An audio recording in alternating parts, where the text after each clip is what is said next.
ஆகமத்தின் புஸ்தகம் 9ஆம் அதிகாரம் 22, 23, 27 வரைக்கும் எடுத்தவர்கள் வாசிக்கலாம். அப்பொழுது கானானுக்கு தகப்பனாகிய காம் தன் தகப்பனுடைய நிர்வாணத்தை கண்டு வெளியில் இருந்த சகோதரர் இருவருக்கும் அறிவித்தான். தன் சகோதரர் இருவருக்கும் அறிவித்தான். அப்பொழுது சேமும் யாபேத்தும் ஒரு வஸ்திரத்தை எடுத்து தங்களுடைய இருவருடைய தோளின் மேல் போட்டுக்கொண்டு பின்னிட்டு வந்து தங்கள் தகப்பனுடைய நிர்வாணத்தை மூடினார்கள். அவர்கள் எதிர்முகமாய் போகாதபடி தங்கள் தகப்பனுடைய நிர்வாணத்தை காணவில்லை. நோவா திராட்சரசத்தின்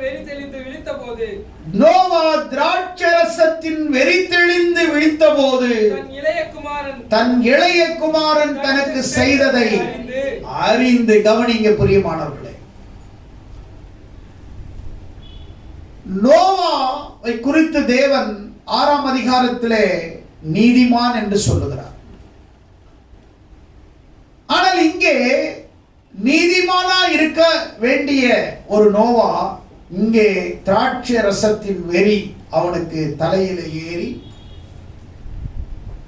அவனுக்கு என்ன செய்யுதுன்னு தெரியாம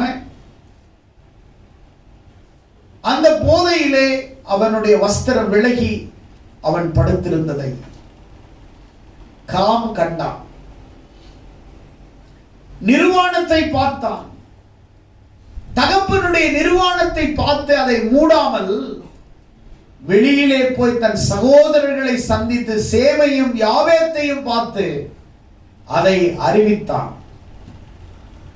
அவர்கள் உடனே என்ன செய்கிறார்கள்? அப்படியா, அவருக்கு தேவை, அவர் வேணும், அப்படி இருக்கட்டும்னு சொல்லாம அந்த 2 பேருமே சால்வையை தங்களுடைய தோளின் பின்புறமாக வைத்துக்கொண்டு அவர்கள் பின்புறமாக அவரை நோக்கி வந்து அந்த சால்வையினாலே தன் தகப்பனுடைய நிர்வாணத்தை மூடினார்கள்.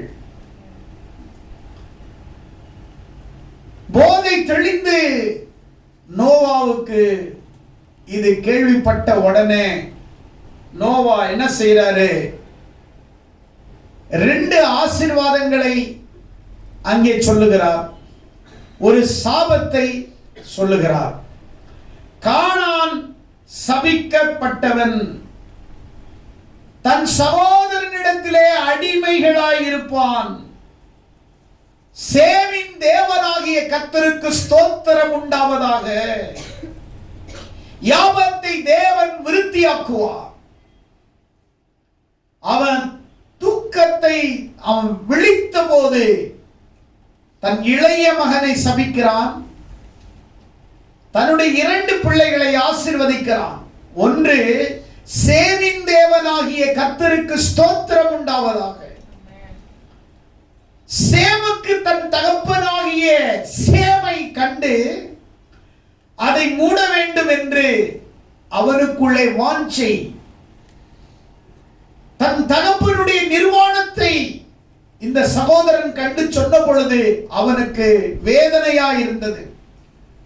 தகப்பனுடைய அவமானத்தை, நிர்வாணத்தை நம்மிடத்திலே சொல்லுகிறானே, தன் சகோதரனை கூட்டிக் கொண்டு அவன் சால்வையை தன் பின்புறமாக வைத்து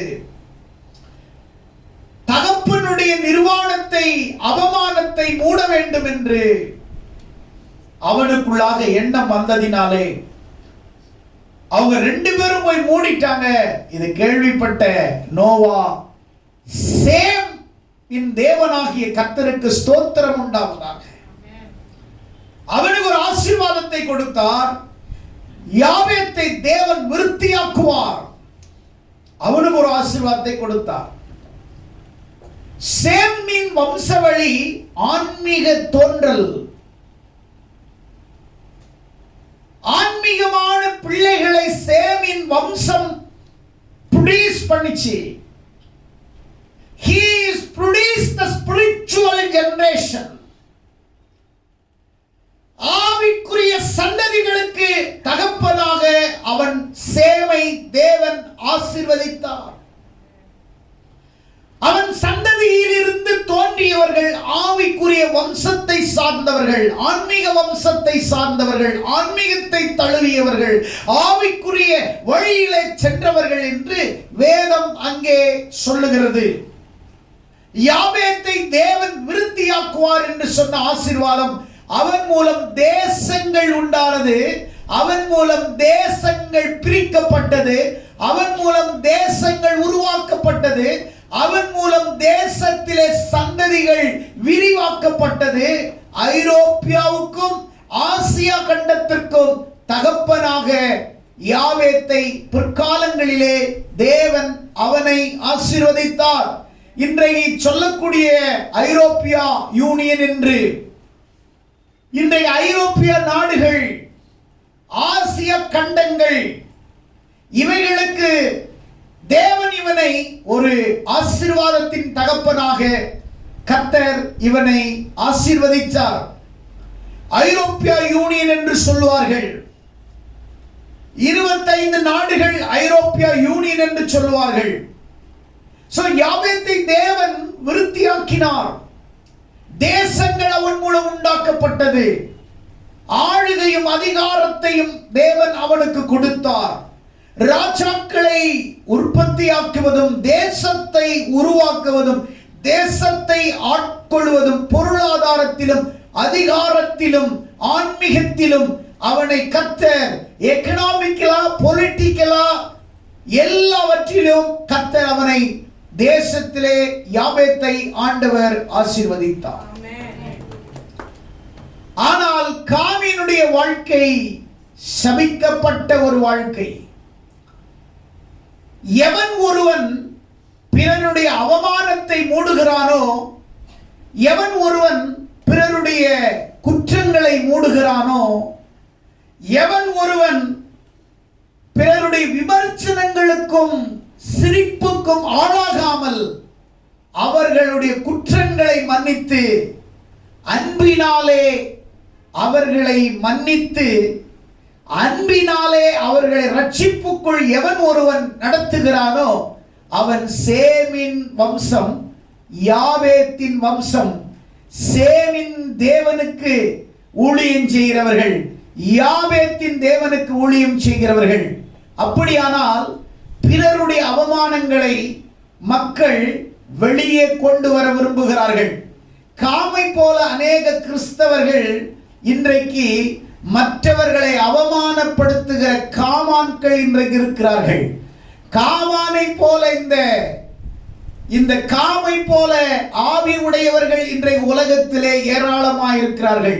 பிறரின் அவமானத்தை வெளியே கொண்டு வருவது, பிறருடைய குற்றங்களை வெளியே கொண்டு வருவது, பிறரை விமர்சிப்பது, பிறரை சிரிப்புக்குள்ளாக்குவது, எள்ளி நகையாடுவது, பிறரை அவமானப்படுத்துவது இவர்களுடைய ஊழியமாயிருக்கிறது, இவருடைய பணியாயிருக்கிறது, இவருடைய அழைப்பாயிருக்கிறது. ஆனால் இங்கே சால்வை என்று சொன்னாலே வேதாகமத்திலே சால்வை என்ற சொல் பல சந்தர்ப்பங்களில் பல அர்த்தங்களை உடையதாய் காணப்படுகிறது. வேதாகமத்திலே சால்வை என்கிற வார்த்தை பல அர்த்தங்களை, பல வெளிப்பாடுகளை, பல ஆழமான ஆன்மீக அர்த்தங்களை உண்டாக்கக்கூடியதாய் காணப்படுகிறது. பிரியமானவர்களே, வேதம் சொல்லுகிறது, இங்கே நோவாவை அவர்கள் சால்வையினாலே மூடினார்கள், அவமானத்தை மூடினார்கள், அவருடைய தகப்பனுடைய நிர்வாணத்தை மூடினார்கள். இன்றைக்கு இந்த சால்வை அன்பை குறிக்கிற ஒரு சால்வை. தன் தகப்பனை நேசித்ததினால் தன் தகப்பனுடைய வஸ்திரம் விலகி படுத்திருந்தான், நிர்வாணம் காணப்பட்டது, ஆனால் மறைத்தார்கள்.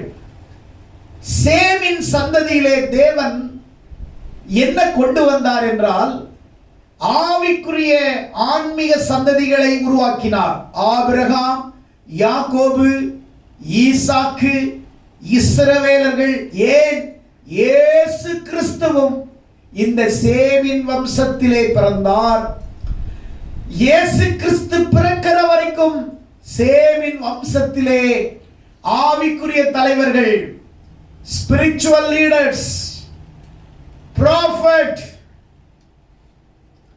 மிகப்பெரிய தீர்க்கதரிசிகள், மிகப்பெரிய ஆவிக்குரிய தலைவர்கள், இவர்களை சேமின் வம்சத்திலே கர்த்தர் உருவாக்கினார். யாபேத்தின் வம்சத்திலே ஒரு விருத்தி, தேசங்கள். இப்படி வேதாகமத்திலே சால்வையை குறித்து எடுத்தாள். 1 சாமுவேலின் புஸ்தகத்திலே 15ஆம் அதிகாரம் 27, 28 வசனத்தை வாசிக்கும் பொழுது,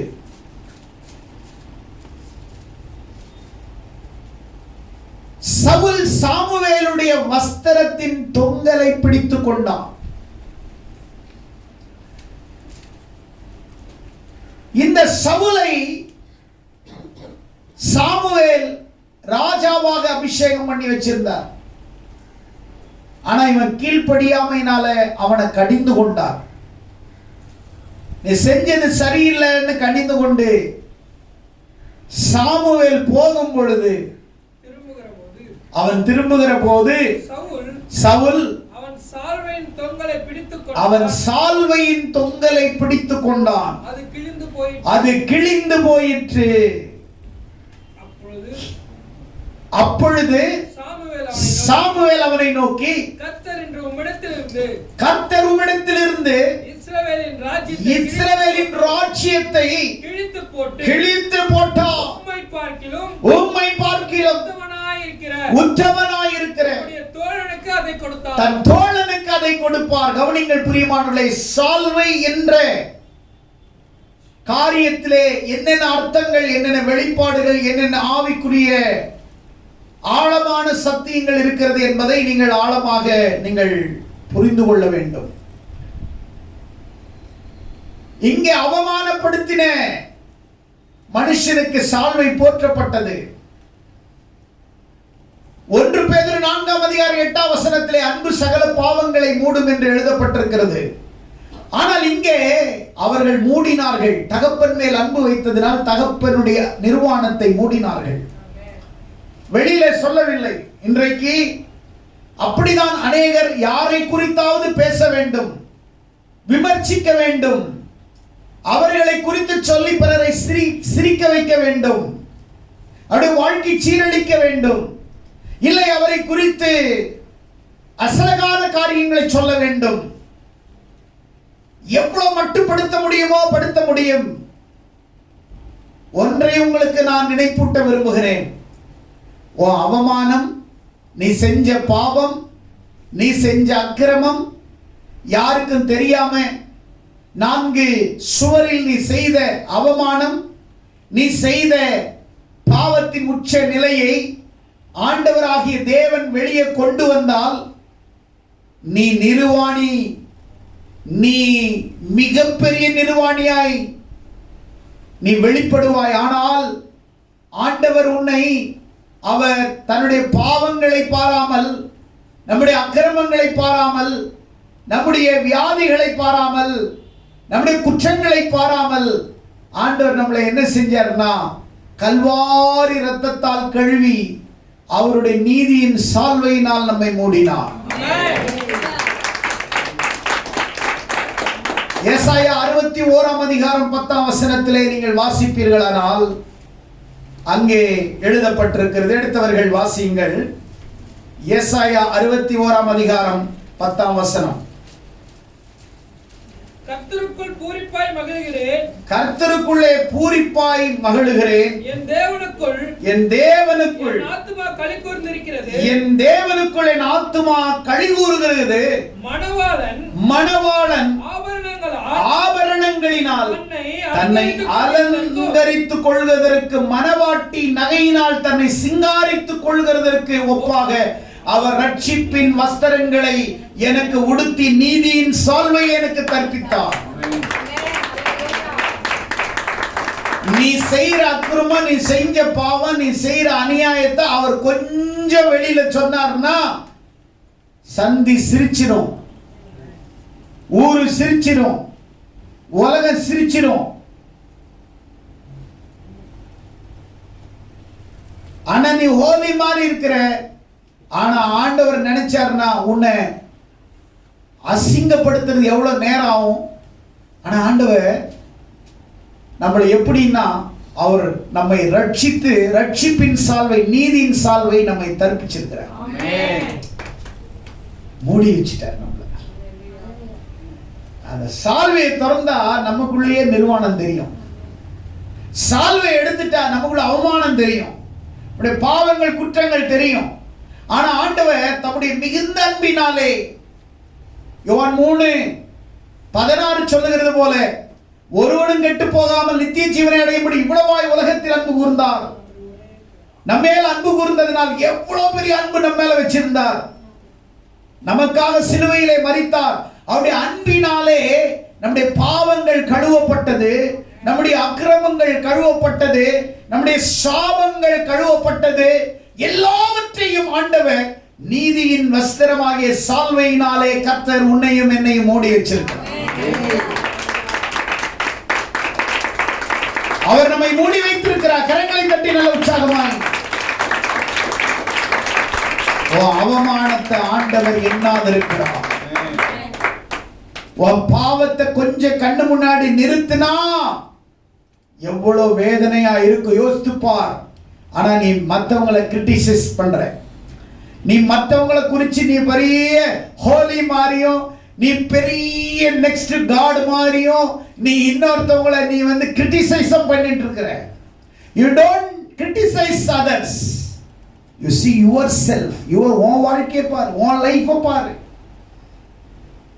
உன்னை மூடினார் அல்லவா, சால்வையினால் அலங்கரித்தார் அல்லவா, உன்னை மறைத்தார் அல்லவா, உன்னை பக்குவப்படுத்தினார் அல்லவா, உன்னை பாதுகாத்தார் அல்லவா. சேமையும் யாபேத்தை போல வாழ வேண்டிய நீங்கள் இன்றைக்கு குறைகளையும் குற்றங்களையும் விமர்சனத்துக்குள்ளாக்கி பிறரை விமர்சனப்படுத்துகிற ஆவி உங்களை விட்டு விலக வேண்டும். பிறரை குற்றப்படுத்துகிற ஆவி உங்களை விட்டு விலக வேண்டும். பிறருக்குள்ள இருக்கிறதானே காரியங்களை கர்த்தர் பார்த்துக் கொள்வார், ஜெபிக்கிறேன் என்று சொல்ல வேண்டும். நீ தண்டோரா போட்டு அடிக்கிறதுக்கு உனக்கு அந்த அதிகாரம் ஆண்டவர் கொடுக்கவில்லை. பிறனுடைய கண்ணில் இருக்கிற உத்தரத்தை பார்க்கிற நீ உன் கண்ணில் இருக்கிற உத்தரத்தை பார். மற்றவனை குற்றவாளியை பார்ப்பதற்கு முன்னாடி உன் கண்களில் இருக்கிற துரும்பை பார். நீ பூரணமா இருக்கிறாயா? Are you perfect? நீ ஒரு பர்ஃபெக்ட்டா இருக்கிறியா? நீ அபூரணமா இருக்கிறியா? நீயே ஒரு பர்ஃபெக்ஷனா இல்ல. ஆனா பிறரை குற்றப்படுத்துறது, மற்றவங்களை கிரிட்டிசைசம் பண்றது, மற்றவங்களை எள்ளி நகையாடுவது, பிறருடைய வாழ்க்கையை சிரிக்க வைக்கிறது, பிறருடைய வாழ்க்கையை பற்றி 4 இடத்துல தூற்றி திரிவது. ஆனால் சேமும் யாபேத்தும் அவர்கள் தன் தகப்பனின் நிர்வாணத்தை மூடினார்கள். பிறனுடைய குற்றத்தை மன்னிக்கிறவன் மனிதன், பிறனை நேசிக்கிறவன் மனிதன், பிறனுடைய பாவங்களை மன்னிக்கிறவன் மனிதன். ஆகையால் தான் ஆண்டவர் சொன்னார், நான் உங்களை மன்னிப்பது போல நீங்கள் ஒருவரை ஒருவர் மன்னியுங்கள் என்று ஆண்டவர் சொன்னார். ஒவ்வொருவரும் மன்னியுங்கள் என்று சொன்னார். நான் கடைசியாக வருகிறேன். சால்வை எத்தனையோ விளக்கங்களை கொடுக்கிறது. இங்கே சவுலின் சால்வையை பிடித்த போது 2ஆய் கிழிந்தது. அதிகாரம், அரசியல் பலம், ஒன்றுபட்ட தேசம் இஸ்ரவேல் தேசம் என்று சொல்ல சமஸ்த இஸ்ரவேலர்கள் வாழ்ந்த பூமி 2ஆய் பிரிக்கப்பட்டது. அதே 1 ராஜாக்களின் புஸ்தகம் 11ஆம் அதிகாரம் 29 32 வரைக்கும் நீங்க வீட்டுல போய் படிங்க. அகியா என்கிற ஒரு தீர்க்கதரிசி புது சால்வையை எடுத்துட்டு போய் சாலோமோனுடைய வேலைக்காரனா இருந்த யெரொபெயாமை கூப்பிட்டு, அந்த சால்வையை 12 துண்டாக பிரிக்கிறான். சாமுவேல் 2 பிரிச்சான், இவன் 12 பிரிக்கிறான். சாமுவேல் சால்வை கிழிச்சது 2 கிழிச்சது வடக்கு தெற்கு ஒன்றுபட்ட தேசமா இருந்தது, 2 உடைக்கப்பட்டது. ஒரே நாடு 2 உடைக்கப்பட்டது. இஸ்ரவேல் யூதா என்று சாமுவேல் சொன்ன உடனே அது 2 பிரிஞ்சிருச்சு. ஆனா அகியா 12 துண்டா போட்டு அதுக்கு இன்னும் விளக்கம் கொடுத்துட்டாரு. யெரொபெயாம், நீ 10 துண்டு எடுத்துக்கோ. தாவீதுக்காக, தாவீதின் வம்சத்துக்காக நான் 2 துண்டு வச்சிருக்கிறேன், நீ 10 எடுத்துக்கோ. அப்படின்னா வடக்குல 10 கோத்திரத்தை நீ ஆட்சி பண்ண. வடக்குல இருக்கிற 10 கோத்திரம் உனக்கு, யூதாவில் இருக்கிற 2 கோத்திரம் தாவீதுக்காக, அவன் நிமித்தமாக நான் சாலமோனுக்காக கொடுக்க, அவனுடைய மகனுக்கு கொடுக்க 2 கோத்திரம் பிரிக்கிறான். இங்கே அதிகாரம் பகிர்க்கப்பட்டது. சாமுவேலால் அங்கே அதிகாரம் 2 உடைக்கப்பட்டது, ஆட்சி 2 பிரிக்கப்பட்டது, தேசம் 2 பிரிக்கப்பட்டது. சால்வையில நிறைய அர்த்தங்கள் சொல்லிக்கொண்டே போகலாம். 2 ராஜாக்கள் 2ஆம் அதிகாரம் 13, 14 வசனங்களை வாசிக்கும் பொழுது, எலியா பரலோகத்துக்கு எடுத்துக்கொள்ளப்படுவதற்கு சற்று நேரத்துக்கு முன்பாக எலிசா அவரோட டிராவல் பண்ண விரும்புகிறார். எலியா எலிசாவை அபிஷேகம் பண்ணின தேவ மனுஷன். எலியா எலிசாவை ஆவிக்குரிய வாழ்க்கையிலே உருவாக்கிய தேவ மனுஷன். எலியா எலிசாவை லீடர்ஷிப்குள்ளே உருவாக்கின தேவ மனுஷன். எலியா எலிசாவை ஆவிக்குரிய வாழ்க்கையில ஸ்திரப்படுத்தின தேவ மனுஷன். ஆனா கொஞ்ச நாளுக்குள்ள எலியா உயிரோடு எடுத்துக்கொள்ளப்படுறத எலிசாவுக்கு தெரிஞ்சிருச்சு. ஏன்னா இவரும் தீர்க்கதரிசி. அதனால எலியா சொல்றாரு, எலிசா நீ இங்கே இரு, நான் கொஞ்சம் யோர்தான் வரைக்கும் போறேன். இல்ல நானும் வருவேன். நான் கொஞ்சம் எரிகோ வரைக்கும் போறேன். நானும் வருவேன். பெத்தேல் வரைக்கும் போறேன். இல்ல இல்ல, எலியா கேட்கிறான், உனக்கு என்னதாயா வேணும்? நான் கேட்கிறேன், உனக்கு என்னதாயா வேணும்? படிங்க, இங்க பாருங்க, உனக்கு என்னதாயா வேணும் அப்படின்னு எலியா கேட்கிறான். நீங்களா இருந்தா என்ன திரும்ப சொல்லிருப்பீங்க? ஒன்னும் இல்லையா, உங்களுக்கு அப்புறம் சாக போறீங்க, அது அப்படி எனக்கு மட்டும் ஒரு 20 ரூபாய் ஸ்டாம்ப் பேப்பர்ல அடுத்த பாஸ்டர்னு எழுதி கொடுத்துட்டா நானே அடிச்சிட்டு வந்துடுறேன், சைன் மட்டும் போட்டுருங்க. உனக்கு என்னதாயா வந்து சாகிறதுக்கு முன்னாடி கொஞ்சம் சொத்தை என் பேர்ல எழுதி வச்சுறேன். நிறைய கேள்விங்கெல்லாம் வயசாயிடுச்சுன்னா அவங்கள போட்டு மிரட்டி பத்திரத்தை எழுதி வை, சொத்தை எழுதி வை, சொத்தை. துப்பாக்கியால தீவிரவாதி வச்சு அவனை மிரட்டுறான். இவங்க வார்த்தையாலேயே துப்பாக்கியாக்கி மிரட்டி மிரட்டி அவனை கொண்டு போய் பத்திர ஆபீஸ்ல கொண்டு போய், கேள்விக்கு எந்த கையில போடணும்? இந்த கையில போடு. கேள்வி கேட்கிற பாரு, நான் சொத்து இது மாதிரி மிரட்டி அதுகிட்ட ஷெயினை வாங்கி, அது வேற போட்டோ இப்பெல்லாம் எடுத்து பேசு பேசு, அடுத்தது சொத்து யாருக்கு சொல்லு, அது ஒரு வீடியோ எடுத்து, இதெல்லாம் சொத்து. ஆனா இன்னைக்கு அப்பா உயிரோட இருக்கும்போது சோறு போட மாட்டாங்க, அம்மா உயிரோட இருக்கும்போது சோறு போட மாட்டாங்க. ஆனா சொத்துக்காக மட்டும்தான் வந்து நிற்பாங்க. ஆனா இவரு போறாரு மேல, உயிரோட போறாரு. எலிசா கூடவே வர்றாரு. உனக்கு என்னதாயா வேணும்? எலியா கேட்கிறாரு. கேளுங்களேன். அதற்கு எலிசா, இங்க பாருங்க, எலிசா அதற்கு எலிசா, உம்மிடத்தில் உள்ள ஆவியின் வரம் எனக்கு இரட்டிப்பாய் கிடைக்கும்படி உங்க வேண்டுகிறேன். மேல இருக்கிற ஆவியின் வரம் எனக்கு இரட்டிப்பா வேணும். என்ன கேட்டா? எங்க அபிஷேகத்துல இருக்கிறவங்களுக்கு என்ன தேவைன்னு கேட்டா, இன்னும் கொஞ்சம் அபிஷேகம் தேவைன்னு. பாடுறவங்க கிட்ட கிட்ட எப்பவுமே துதி வீரன் கிட்ட போய் என்னப்பா உனக்கு வேணும்னா இன்னும் கொஞ்சம் துதிக்கணும், டைம் தாங்க. கீபோர்டு வாசிக்கிறவன் நல்ல கடவுளுக்காக வாசிக்கிறவன் உனக்கு என்னதான் வேணும் கொஞ்சம் இப்ப லேட்டஸ்ட் கீபோர்டு வாங்கி கொடுங்கன்னு கேட்பான். ஆமென். அல்லேலூயா, அல்லேலூயா. ஆனா எலியா உனக்கு என்னையா வேணும்னு கேட்கும்போது உன் மேல இருக்கிற ஆவி எனக்கு ரெட்டிப்பா வேணும். என்ன மாதிரி வெளிப்பாடு! உன் மேல இருக்கிற அபிஷேகம் எனக்கு வேணும். அதுக்கு எலியா என்ன சொல்றாரு? அதற்கு அவன் அரிதான காரியத்தை கேட்டாய். சாதாரண காரியத்தை கேட்டியப்பா. நீ என்னவோ என்கிட்ட ப்ராப்பர்ட்டி கேட்ப, ஊழியத்தை எழுதி கொடுன்னு கேட்ப, எல்லாரையும் கூட்டி நான் தான் அடுத்த பாஸ்டர்னு சொல்லுவேன்னு பார்த்தேன். ஆனா நீனு கேட்டதே ஒரு சிம்பிளா யாரும் கேட்காததை நீ கேட்டிருக்கிற அரிதான காரியத்தை கேட்ட. நான் உன்னை விட்டு எடுத்துக்கொள்ளப்படும் போது என்னை நீ கண்டால் அது உனக்கு கிடைக்கும். என்ன செக் வச்சுட்டாரு?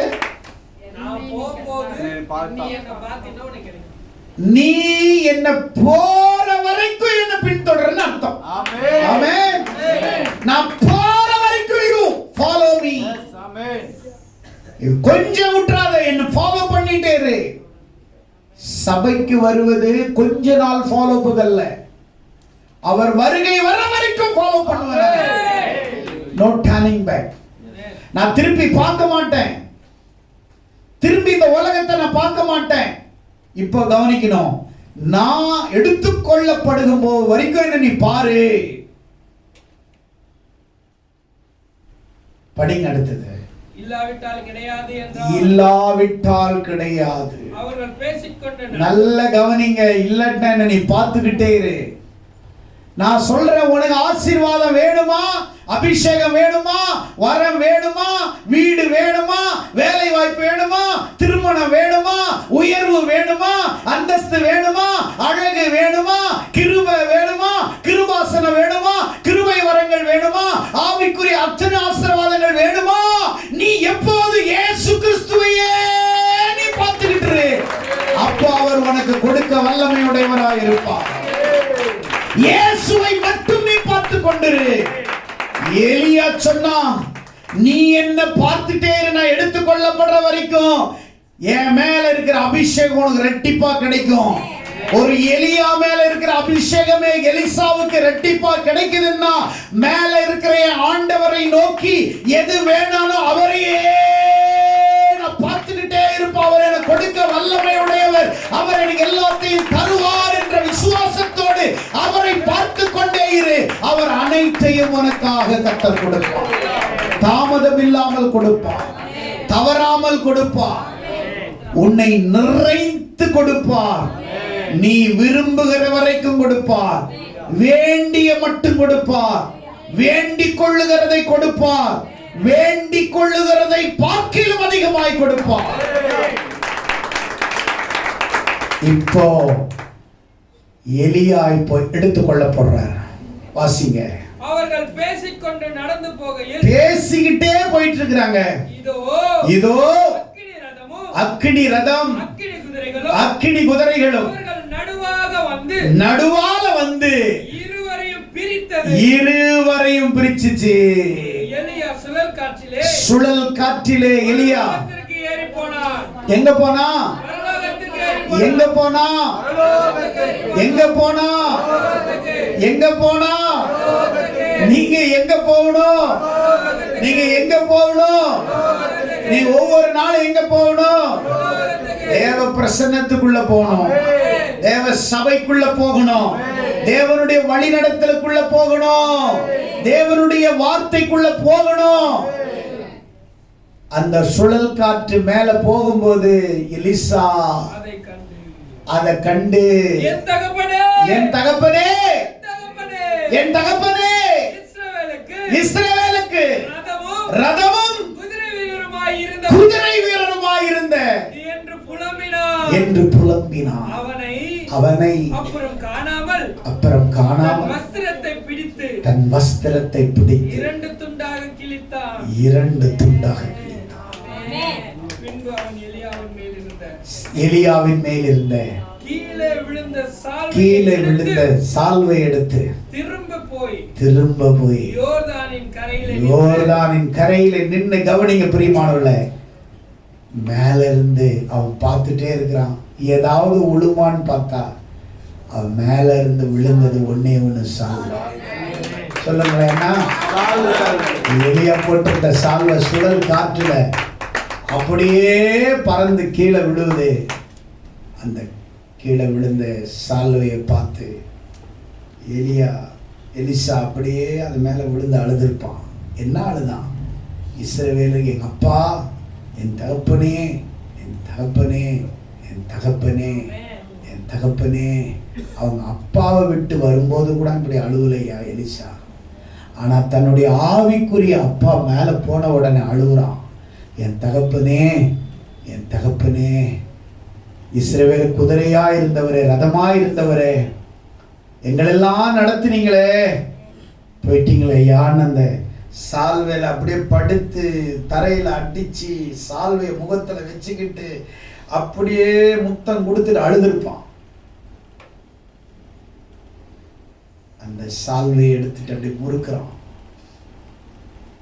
டெஸ்ட் பண்ணி பார்க்குறான். ஃபர்ஸ்ட் டைம் இப்படி முறுக்கி யோர்தானை பார்த்து, இப்போ படிங்க, தன் எலிசாவின் சால்வை முறுக்கி யோர்தானின் கரையிலே நின்று எலியாவின் தேவன் எங்கே அடிச்ச உடனே யோர்தான் 2 பிளக்குது.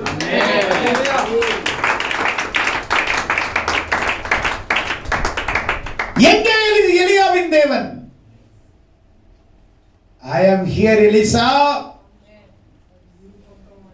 நான் எலியாவின் தேவனும் பக்கத்துல தான் யோர்தான்ல தான் நிக்கிற. அடி பிரியும் பாரு, அடி பிரியும் பாரு யோர்தான்.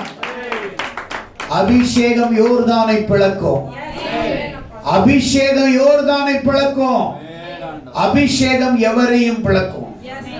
அபிஷேகம் மேல அந்த யோர்தானை அடிக்கும் போது 2 பிளந்து அவன் உலர்ந்த தரை வழியாக எலியா செஞ்சது 7 அற்புதம். எலியா செஞ்சது 7 அற்புதம், எலிசா செஞ்சது 14 அற்புதம். கையை தட்டுங்க. அந்த சால்வை ஊழிய பணியை உறுதிப்படுத்தி எலிசா கையில கிடைச்சது. எலிசா கையில கிடைச்சது ஒண்ணே ஒண்ணுதாங்க, எலியா மேல இருந்தது. அவன் மேல இருந்த சால்வை அவனுக்கு ப்ராப்பர்ட்டிக்கு கிடைச்ச ஒரு ப்ராப்பர்ட்டி. அவனுக்கு ஒரு ப்ராப்பர்ட்டி கிடைச்சது சால்வை. சால்வையில் அவன் என்ன பண்ணான்? பெரிய வித்தையை காட்டினான். அவன் மேல ரெட்டிப்பான அபிஷேகம் வந்தது. அவன் எலியாவை காட்டிலும் அற்புதங்களை அதிகமாய் செய்தவன். எலிசா எலியாவை காட்டிலும் அதிகமாய் ஊழியம் செய்தவன். அவருடைய ஊழியம் ஆசீர்வதிக்கப்பட்டது. சால்வை என்பது இந்த சால்வை எதை குறிக்குதுன்னா ஊழிய அழைப்பை குறிக்கிறது. ஆமென், ஆமென். நீ எவங்கிட்ட என்ன கிடைக்கும்னு நீ சுத்தாத, அவர்கிட்ட ஏசப்பா கிட்ட என்ன கிடைக்கும்னு சுத்து. அவரை சுற்றி சுற்றி வா. சபையில நீ ஆண்டவர் உட்கார்ந்து இங்க வந்து சும்மா அப்படியே கேட்க கூடாது. உட்கார்ந்து அழுது ஆண்டவரோட, ஆண்டவரே அந்த அபிஷேகம் எனக்கு வேணும், அந்த வரம் எனக்கு வேணும். நீ அற்புதம் செய்யறன பார்த்து அப்படின்னு பார்க்காத, உன்னாலே அற்புதம் செய்ய முடியும். ஆமென். தீர்க்க தரிசனம் பார்த்துட்டு ஆண்டு பார்க்காத, உன்னாலையும் தீர்க்க தரிசனம் சொல்ல முடியும். சுகமாக்கிறவனை பார்த்து ஆண்டு பார்க்காத, உன்னாலையும் சுகமாக்க முடியும். கர்த்தர் பட்சபாதம் உள்ளவர் அல்ல, எல்லாரையும் அபிஷேகிக்கிறார். எல்லார் மாம்சமான யாவர் மேலே ஆவியை ஊற்றுகிறார். மாம்சமான யாவர் மேலே ஆவியை ஊற்றுகிறார். மாம்சமான யாவர் மேலே ஆவியை ஊற்றுகிறார். என்னுடைய ஆவியை ஒவ்வொரு மேலும் ஊற்றுகிறார். என்னுடைய வசனத்தை ஒவ்வொரு மேலும் பனி போல இறங்க செய்கிறவராய் இருக்கிறார். அவர் யாரையும் பாரபட்சமற்ற தேவனாய் இல்லை. அவர் எல்லோரையும் நேசிக்கிறவராய் இருக்கிறார். அந்த இரட்டிப்பான வரம் உனக்கும் தர அவர் உண்மை உள்ளவராய் இருக்கிறார். இரட்டிப்பான வரத்தை உனக்கும் கொடுக்க அவர் உண்மை உள்ளவராய் இருக்கிறார். எலியாவை பார்த்தார். நீங்களும் நானும் ஏசப்பாவை பார்ப்போம். உனக்கு ஏதாவது தேவையா? அவரை பார், அவரை பார். அவரை நோக்கி பார்த்த முகங்கள் பிரகாசம் அடைந்தது. அவர்கள் முகங்கள் வெட்கப்பட்டு போகவில்லை. ரூத் 3ஆம் அதிகாரம் 9வது வசனத்துல ரூத் ஒரு அனாதை போல, மோவாபிய ஸ்திரீ, கணவனை இழந்து நகோமியோடு கூட மோவாப்பில் இருந்து பெத்லெஹேமுக்கு வந்தவள். நகோமி வர வழியில சொல்றா, ரூத் ரூத், நீ சின்ன பிள்ளைமா, நீ திரும்பி உங்க அம்மா அப்பா வீட்டுக்கு போய், இனி நான் ஒரு பிள்ளையை பெற்க முடியாது, எனக்கு வயசு இல்லை, நீ ஒரு பிள்ளையை பார்த்து கல்யாணம் பண்ணிக்கோ, நீ சுகமாயிரு. நோ நோ நோ நோ, நான் வரமாட்டேன், நான் போக மாட்டேன், உன் கூட தான் வருவேன்.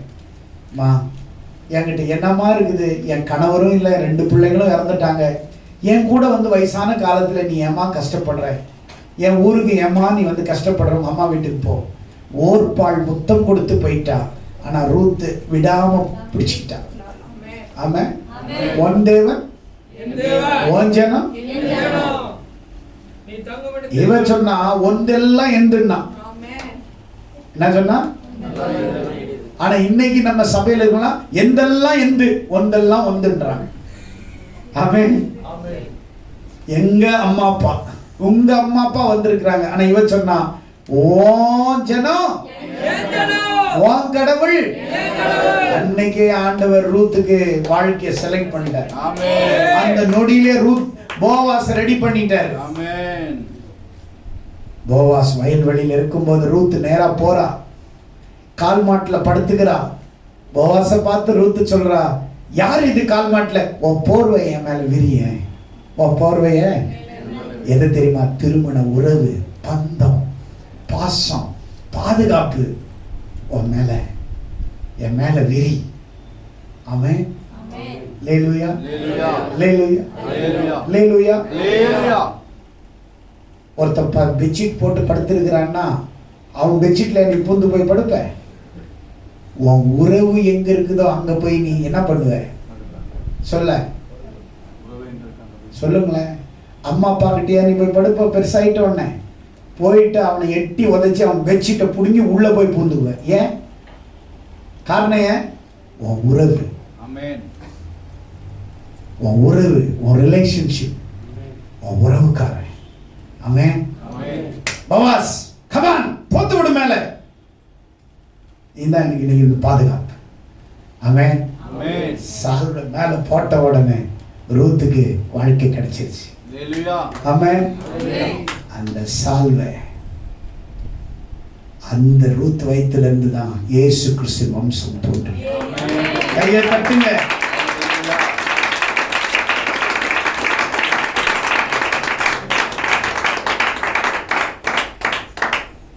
யோபு 1ஆம் அதிகாரம் 20ஆம் வசனத்துல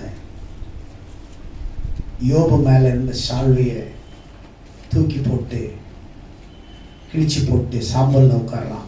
துக்கத்தின் வெளிப்பாடு. சில சால்வை துக்கத்தின் வெளிப்பாடா இருக்கும், சில சால்வை மகிழ்ச்சியின் வெளிப்பாடா இருக்கும், சில சால்வை அபிஷேகத்துக்கு வெளிப்பாடா இருக்கும், சில சால்வை அதிகாரத்துக்கு வெளிப்பாடா இருக்கும், சில சால்வை ஆசீர்வாதத்துக்கு அடையாளமா இருக்கும், சில சால்வை பாதுகாப்புக்கு அடையாளமா இருக்கும். ஆமென். யோனா 3:6 நினைவின் ராஜா சால்வை எல்லாம் தூக்கி போட்டு ஆடு மாடுகள் 3 நாள் அள்ளும் பசங்க சாப்பிடாம தண்ணி குடிக்காம கீழே உட்கார்ந்து அவர்கள் உபவாசம் இருந்து அவங்க இந்த சால்வையை தூக்கி போட்டதுக்கு என்ன அடையாளம்? மனம் திரும்புதலுக்கு அடையாளம். ஆமென். இது என்ன அடையாளம்? பாவம் என்ன பாவி என்பதை உணர்ந்து நான் மனம் திரும்புகிறேன். இந்த சால்வை தானே எனக்கு ஒரு பெரிய பெருமையா இருந்துச்சு, தூக்கி போட்டு மனம் திரும்புகிறேன். அதனாலதான் எஸ்ஐ 66:61-10 சொன்னாரு, நீதியின் சால்வையை உனக்கு தரிப்பித்து உன்னை இரட்டிப்பாக ஆசீர்வதிக்கிறேன். ஆமென். ஆமென். அல்லேலூயா. அல்லேலூயா. அல்லேலூயா. அல்லேலூயா. அல்லேலூயா. அல்லேலூயா. அல்லேலூயா. அல்லேலூயா. தேவனுடைய சால்வை நம் மேலே போட்டிருக்கிறார். ஆமென். ஆதியாகமம் 3:7 ஆதாம் ஏவாள் நிர்வாணமாக்கிட்டான். அவங்க அத்தி இலையை போட்டு தைச்சி கவுன் போட்டு அவங்க ஃப்ராக் போட்டு நிற்கிறாங்க. இவரும் போட்டிருக்கிறாரு. ஒரு காத்து அடிச்ச உடனே என்ன ஆகும்? பறந்து போய் என்ன ஆயிடும்? பறந்து போய் எல்லா இலையும் பிச்சுட்டு போயிருக்கும். ஆண்டவர் சொன்னாரு, வேணாம் மகனே, உன் நிர்வாணத்தை நீ மூடாத, உன் நிர்வாணத்தை நான் மூடுறேன்னு ஃபர்ஸ்ட் மிருகத்தை அடிச்சு அதை தோலை எடுத்துட்டு வந்து அப்படியே அதில் ட்ரெஸ் பண்ணி போட்டார். நான் நினைக்கிறேன் நாகரிகம் வந்து ட்ரெஸ்ஸு கிடைக்கிற வரைக்கும் அந்த தோலை தான் போட்டுட்டு சுற்றி இருந்தான். ஆமென். அல்லேலூயா. அல்லேலூயா. அவன் வெளியில வந்து பருத்தியை நட்டு அதில் அப்புறம் எல்லாம் கண்டுபிடிச்சு போடுற வரைக்கும் ஆதாம் ஏவாள் சாகிற வரைக்கும் ஒரு கொடுத்தா இருப்பாரு தோல். அந்த தோலை போட்டுக்கிட்டு காத்தடிச்சா பறக்குமா? அப்படியே சர்ன்னு ஒரு பள்ளத்துல உருண்டாலும் என்ன ஆகாது? கிளியாது. அவ்வளவு திக்கான ஆடை, தோல் உடை. ஃபர்ஸ்ட் ஆண்டவர் அவங்களுக்கு கொடுத்தது. உலகத்தில் இன்னைக்கு பெரிய பெரிய பணக்காரன் தோல் உடை விலை அதிகம். லெதர் ட்ரெஸ், லெதர் குட்ஸ் வந்து பயங்கர விலை. அப்போவுமே இவங்களை வந்து ஹை குவாலிட்டியான ஆடையை ஆமென். அன்னைக்கு அவங்களுக்கு மட்டும்தான் அவங்க நிர்வாணத்தை மூடினார். இன்னைக்கு ஒட்டுமொத்த உலகத்தில் இருக்கிற அத்தனை பேரையும் அவருடைய நீதியின் சால்வை மூடி இருக்கிறது. அவருடைய ரட்சிப்பின் சால்வை மூடி இருக்கிறது. பாவத்தை மன்னிச்சு உன்னை எல்லா உலகத்தில் இருக்கிற ஒட்டுமொத்த பேரையும் ஆண்டவர் நீதியின் சால்வையினால பாவத்தை மன்னிச்சு உன்னுடைய சரீரத்தை அவருடைய நீதியின் சால்வையால உன்னை மூடிட்டார். அன்னைக்கு ஒருத்தருக்கு கொடுத்தார். இன்னைக்கு உலகத்தில் இருக்கிற ஒட்டுமொத்த மக்களுக்கும் நீதியின் சால்வையினால ஆண்டவர் நம்மளை மூடினார். ஆமென். ஆமென். நிர்வாணத்தை வெளியே சொன்னவனுக்கு, விமர்சித்தவனுக்கு சாபம், அதை மூடி மறைச்சவனுக்கு விருத்தி, ஆசீர்வாதம். ஆன்மீக வழியிலே ஒரு மகன் வளர்ந்தான். உலக பொருளாதாரம், எக்கனாமிக்கல், பொலிட்டிக்கல், உலக ரீதியாக ஒருத்தன் ஆசீர்வதிக்கப்பட்டான். தேசத்தை உண்டாக்கி ராஜாக்களை ப்ரொடியூஸ் பண்ணான். ஒருத்தன் ஆவிக்குரிய சந்ததியை ப்ரொடியூஸ் பண்ணான். எத்தனை பேர் நீங்க சால்வை உங்க மேல, ஒரு ரட்சிப்பின் சால்வை உங்க மேல இருக்குதுன்றது எத்தனை பேர் நீங்க உணர்றீங்க? உங்கள் ஆண்டு ரட்சிப்பின் சால்வையால மூடி இருக்க எத்தனை பேர் நீங்க உணர்றீங்க? ஆமென். அல்லேலூயா. அல்லேலூயா. அன்னைக்கு ஆதாம் ஏவாளுக்கு மட்டும், இனி ஒட்டுமொத்த பேருக்கு ஆண்டவர் உடையை கொடுத்து விட்டார். ரட்சிப்பின் ஆடையை கொடுத்து விட்டார். நீதியின் சால்வையை போட்டு விட்டார். எத்தனை பேர் சுவாசிக்கிறீங்க? எல்லாரும் எழுந்து நின்று தேவ சமூகத்தில், ஆண்டவரே, நான் இனி யாருடைய அவமானத்தையும் நான் வெளியே சொல்ல மாட்டேன். நான் யாரையும் நான் குற்றப்படுத்த மாட்டேன். யாரையும் இனி நான் குறை சொல்ல மாட்டேன். சபை சால்வையா இருக்கணும். சபை பிறரை மூடுகிற சால்வையா இருக்கணும். சபை பிறருடைய வாழ்க்கை மூடுகிற சால்வையா இருக்கணும். சபை ஒரு பிறரை அன்பு செலுத்தி அரவணைச்சு நேசிச்சு அவங்கள வழி நடத்துற சால்வையா இருக்கணும். கண்களை மூடி, ஆண்டவரே, என்னை நீர் நீதியின் சால்வையினால் என்னை மூடினீர். என்னை உம்முடைய நீதியின் சால்வையினால் என்னை அலங்கரித்தீர். ஆண்டவரே, அப்பா, சேமின் வம்சம் ஆவிக்குரிய வம்சமாக என் மாற்றினீர். யாபேத்தை ஐரோப்பிய நாடுகளை உருவாக்கவும், ஆசியா நாட்டை உருவாக்கவும், அவர்கள் மூலம் உலகம் முழுவதும், வட அமெரிக்கா, தென் அமெரிக்கா, ஆண்டவரே, இன்றும் பல கண்டங்களை உருவாக்க யாபேத்தை விருத்தியாக்கினீர். ஆண்டவரே, கானானை நீர் அடிமையாக்கினீர். ஆண்டவரே, அவனை நீர் சபித்தீரப்பா. நோவா சபித்தான். என்னுடைய வாழ்க்கை சாபமான வாழ்க்கையை மாறிடுச்சு. நாங்களும் அப்படிதான் ஆண்டவரே, கானானை போல சபிக்கப்பட்டவர்களாக இருந்தோம். கானானை போல நாங்கள் நிர்வாணிகளாக இருந்தோம். எங்களை உம்முடைய சால்வை, நீதியின் சால்வை எங்களை மூடினதுக்காய் ஸ்தோத்திரம். இந்த செய்தி கேட்கிற ஒவ்வொரு பிள்ளைகளுடைய வாழ்க்கையிலும் கர்த்தர் ஆண்டவரே ஒரு சால்வையாக மாறட்டும். பிறரை மூடுகிற சால்வையாய், பிறர் மீது அன்பு செலுத்தி அவர்களை அரவணைக்கிற சால்வையாய் மாறட்டும் ஆண்டவரே.